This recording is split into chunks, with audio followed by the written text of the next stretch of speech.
भाजपा के चुनाव प्रभारी और कैबिनेट मंत्री श्याम बिहारी जायसवाल और चुनाव संयोजक शिव रतन शर्मा हा प्रेस वार्ता में कहिन कि बृजमोहन अग्रवाल के जीत से पार्टी के पक्ष में हवे माहौल। रायपुर दक्षिण विधानसभा उपचुनाव के प्रभारी मंत्री श्याम बिहारी जायसवाल के प्रेस कॉन्फ्रेंस में आज भाजपा के चुनाव प्रचार के बारे में जानकारी देगी। से में चुनाव संयोजक शिव रतन शर्मा भी मौजूद रही हैं। उनका कहना है कि आगामी 13 नवंबर के रायपुर दक्षिण में उपचुनाव पर मतदान होना है। यहाँ बृजमोहन अग्रवाल वरिष्ठ विधायक के रूप में 8 बार निर्वाचित हो चुके हैं। एक स्थिति भाजपा के गढ़ के रूप में मान्यता मिल चुके हैं और जनता भी बृजमोहन अग्रवाल ला बदले के कोई इरादा नहीं रखते थे। श्याम बिहारी जायसवाल के संबंध में कहना रही है कि भाजपा अभी भी बूथ स्तर में प्रचार में जुटे है और उन्हें कोई भी अति आत्मविश्वास के संबंध में काम नहीं करना है। खबर की मतदाता मन हमेशा वही प्रत्याशी जीताते हैं लेकर जनता से सीधा संपर्क रखे। ये मौका में शिव रतन शर्मा के कहने से कि पहले पिछले 7 कार्यकाल में बृजमोहन अग्रवाल का अपन क्षेत्र के मतदाता मन के जैसे ख्याल रखे रही हैं, वही पाए के इधर सुनील सोनी भी जनता से वैसे ही वादा करे थे।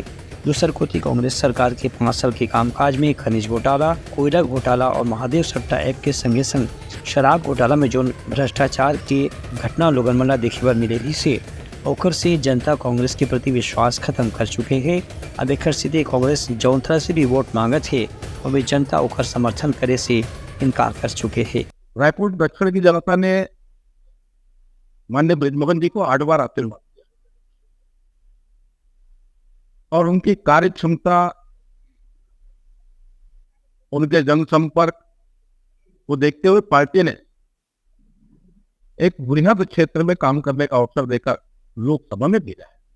माननीय भूपेश बघेल जी, माननीय चरणदास महंत जी, कांग्रेस के प्रदेश अध्यक्ष दीपक बैठ जी और कांग्रेस के उन समस्त नेताओं से कुछ प्रश्न करना चाहता हूं कि आखिर रायपुर की जनता कांग्रेस को वोट क्यों करे?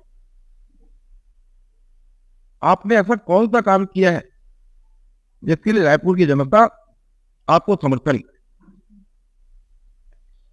ये 2018 का कांग्रेस का जन घोषणा पत्र है और इस जन घोषणा पत्र को जारी करते हुए माननीय भूपेश बघेल जी, माननीय PS सिंहदेव जी और कांग्रेस के समस्त नेताओं ने गंगा जल हाथ में उठाकर शपथ दी कि हम इस जन घोषणा पत्र को पूर्ण करें। हम विधानसभा चुनाव के दौरान इस बात को बोलते थे कि जन घोषणा पत्र में से जो कहा उसको पूरा नहीं किया।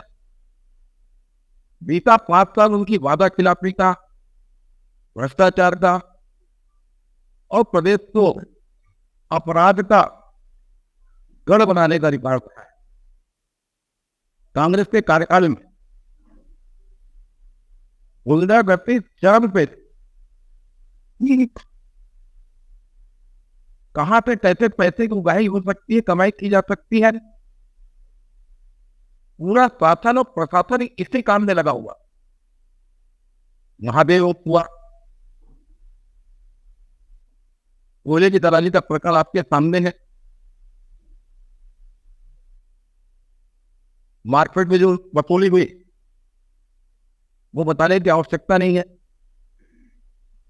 कांग्रेस शासन में किसानों को धमकाने के, चमकाने के मामले के 10 मामले सामने आए। बिलासपुर युवा कांग्रेस अध्यक्ष तेगो असलम का एक धमकाता हुआ वीडियो जारी हुआ था और बीते 10 महीने बीजेपी के शासन काल में भी प्रदेश की कानून व्यवस्था की स्थिति को बिगाड़ने एक सुनियोजित षड्यंत्र कांग्रेस के नेताओं के द्वारा किया जा रहा है। उनका ये भी कहना है कि चुनाव होते ही ये बात साफ हो जाए कि रायपुर दक्षिण के मतदाता मन को न जिताए की तैयारी पहले कर चुके हैं। Bureau report, Uttarakhand news.